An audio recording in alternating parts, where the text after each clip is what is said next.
Leviticus chapter 19 opens with a rare logistical command. Moses is instructed to gather the entire Israelite community into a full assembly, a Hakhel. The 11th century commentator Rashi notes that this mass assembly is commanded because the laws that follow contain the foundational, dependent teachings of the entire Torah. This diagram displays Leviticus chapter 19, verses 1 through 14. Read the text directly, and it appears to be a disjointed, rapid-fire list. High-level ritual sacrifices sit immediately next to agricultural gleaning laws, which run directly into civil wage disputes.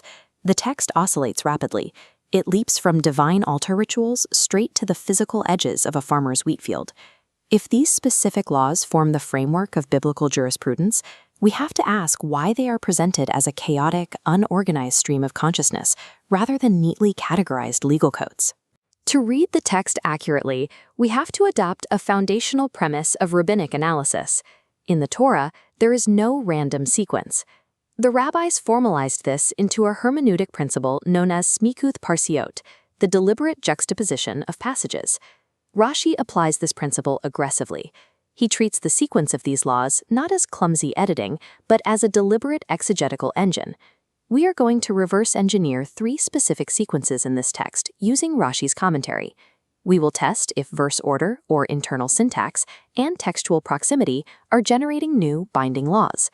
To understand the law, reading what the words say is insufficient. The jurisdiction of the law is determined by exactly where it is placed. This visual isolates the exact phrasing of Leviticus 19, verse 3. The Torah places 2 commands in the same sentence. On one side of the scale, revere your parents. On the other, keep the Sabbath. Rashi deduces this juxtaposition establishes a strict legal hierarchy. Placing the Sabbath immediately after parents forces a collision of authorities. The resulting rule is absolute. If a parent commands a child to violate the Sabbath, the divine law instantly supersedes the human authority. The parent and the child are equally bound to honor God. The internal syntax of the verse is equally precise. For the command to revere or fear, the mother is listed before the father. Yet in the 10 Commandments, for the command to honor, the father is listed before the mother. Rashi identifies a psychological calculation here. A child naturally fears the strictness of the father more, but naturally honors the nurturing of the mother more. The Torah artificially elevates the weaker natural inclination, commanding fear of the mother and honor of the father, to create perfect parity. The syntax of this single verse performs 2 complex operations at once. It mathematically balances natural human psychology while drawing a hard jurisdictional boundary on parental authority. Look at the interpersonal civil laws in verses 11 and 12, beginning with the command, "You shall not steal." Rashi notes a contextual distinction. In the 10 Commandments, the penalty for "thou shalt not steal" is capital punishment, indicating it refers to kidnapping. But because of its proximity to the civil laws here in Leviticus 19, this verse refers exclusively to financial theft. This flowchart tracks the next 3 commands exactly as they appear in the Hebrew text. Do not deal falsely, do not lie, and do not swear falsely. Rashi maps them as a causal chain. The sequence traces a psychological progression. A person who steals money will inevitably be confronted, forcing them to deal falsely by denying the theft. The initial denial requires scaffolding, forcing the thief to construct an elaborate lie to back up the false claim. That lie eventually drags the thief into a court of law, forcing them to commit perjury, swearing falsely by God's name to maintain the deception. The grammar maps the inevitable trajectory of uncorrected financial crime.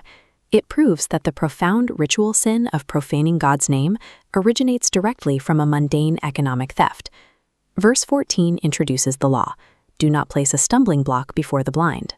Rashi defines this outside the realm of physical tripping. He argues it regulates giving improper advice to someone intellectually blind in a specific matter, especially when the advisor holds a hidden conflict of interest. This creates a critical jurisprudential problem. How can a human court prosecute someone for giving bad advice if the advisor simply claims, "I meant it for the best"? The rabbis categorize this as Masur Libo, a crime handed over exclusively to the heart of the offender. Objective forensic proof is impossible. This split screen visualizes Rashi's rule. Whenever a crime contains plausible deniability, the text immediately appends a specific legal marker. you shall fear your God. This concept connects directly back to verses 5 through 8, dealing with the laws of the peace offering. The physical act of slaughtering an animal on the altar can be executed flawlessly. But if the priest harbors the internal intent to eat the meat past the prescribed deadline, fear your God is not a moral platitude. It functions as a strict jurisdictional marker, transferring the prosecution of intent from the limits of human courts up to the omniscience of the divine. We began with a text that appeared to be a disjointed, chaotic list of unrelated laws. Look at the text now. The layout is meticulously engineered. Sequence establishes absolute legal hierarchy. Word order mathematically maps human psychology. Phrasing defines exact boundaries of jurisprudence. This structure redefines the Torah's concept of kedusha, or holiness. It strips away abstract mysticism and isolated temple rituals. True holiness occurs strictly at the intersection of ritual purity, absolute economic fairness, and rigorous interpersonal ethics. This returns us to Rashi's opening comment regarding the Hakhel, the command to assemble every man, woman, and child. The assembly served a functional requirement. An integrated system of social, psychological, and ritual law requires the active participation of an entire society to exist. Leviticus 19 demands we approach biblical law with the exact same intense, hyper-efficient structural awareness with which it was written.